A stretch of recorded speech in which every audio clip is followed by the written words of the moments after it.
What do you think now of the situation in Africa and the future for business in Africa for FM, both for African nationals and locals working there, but also from the global perspective, global companies coming to work in Africa?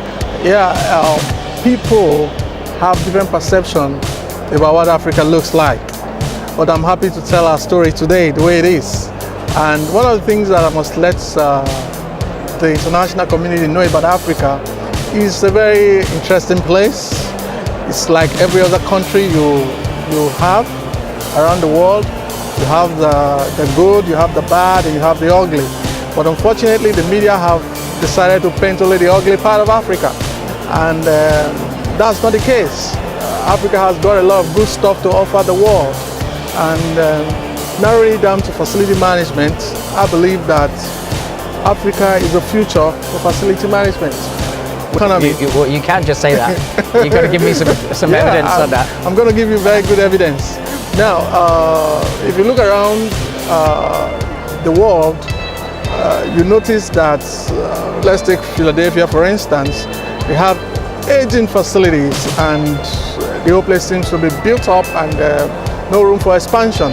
And in Africa, the place is still virgin, waiting to receive investors, waiting to receive developers, waiting to receive a lot of solutions.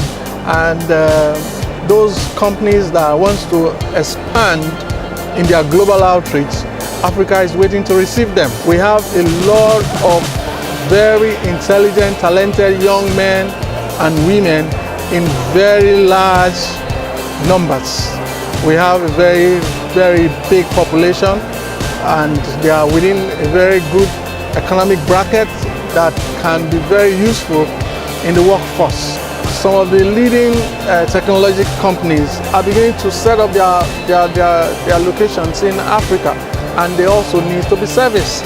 What is the business case for investing in Africa now? Because you can make a smaller investment and still achieve good business results in India or China. So why Africa? We must recognize that yes, China and Africa are emerging and they are growing economies. And I know China is going at a very fast pace because of the established infrastructure they have right now. Why I'm saying they should also start looking at Africa is like, I will give an example of two salesmen that went to a city and they wanted to go sell shoes. The first got there and discovered that they don't use shoe in that city. And he said, wow, this is a wrong investment. I'd rather turn back because these people, I will need to sell shoes to them. They don't even wear shoes. But the other guy saw that they don't use shoes. He said, what a great opportunity. And he said to himself, I'm going to teach them how to use shoes and sell shoes to them. And he made a fortune out of that country. So I am very sure that those who have decided to look against all the odds that the media have painted and made a bold step to come to Africa have never regretted their actions. They've been able to get a lot of returns on their investment. Most African countries, or some African countries, they speak English. That's one good thing they should look at when they are bringing in their services and products to Africa. Yeah. And another very good opportunity to look at is the fact that we have a workforce that is ready to receive. Many youths are not engaged because there's nothing to engage them. So I would say that the labor force will, or the cost of labor will be quite low. Training, development. We still need to find the leaders of the future, the talent, the men and women who are going to deliver the service. And you look horribly young, but you keep trying to tell me that I'm not that young. Yeah, you're still young to me, man. I tell you. So here's the thing: we still need to find and develop the FM managers and leaders of the future. Yeah, I will look at it from a different perspective, because right now many of the big names in the facility management service provision industry are looking at growing their businesses. And one of the biggest fears they have is How do we invest so much in an economy that we're not sure of how it's going to play out? So that challenge is there.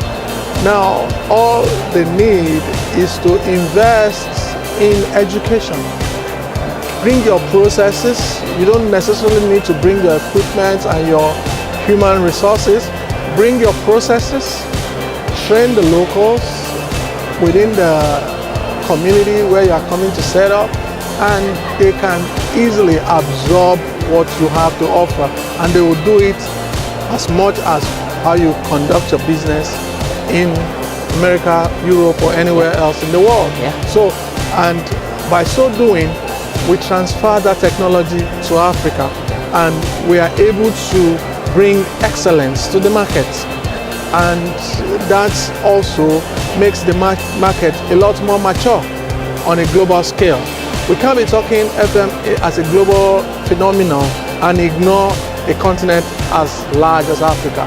The demographics are huge, aren't they? I think the average age in Africa is sort of in the 20s or 20, 25. So it's going to be even younger than India or China. Yeah. So, but if we're allowed to storm the weather and just grapple in the dark continuously, that growth that we're all looking forward to may never come in our generation.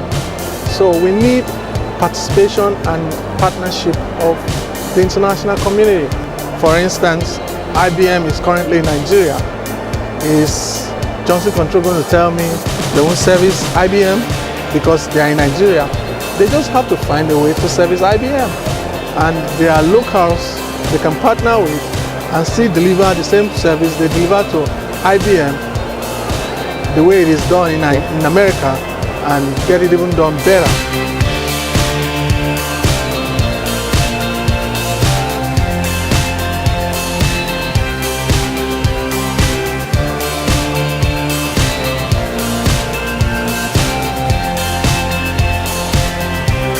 If you want me to write a transcript of this video that you can reflect on at your leisure or share with colleagues, then let me know in the comments. I need about 20 comments to make sure that this is something you want me to do.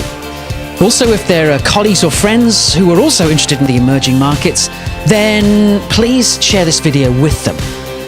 I need your help to share the mission, to share the vision that FM can make a difference anywhere in the world.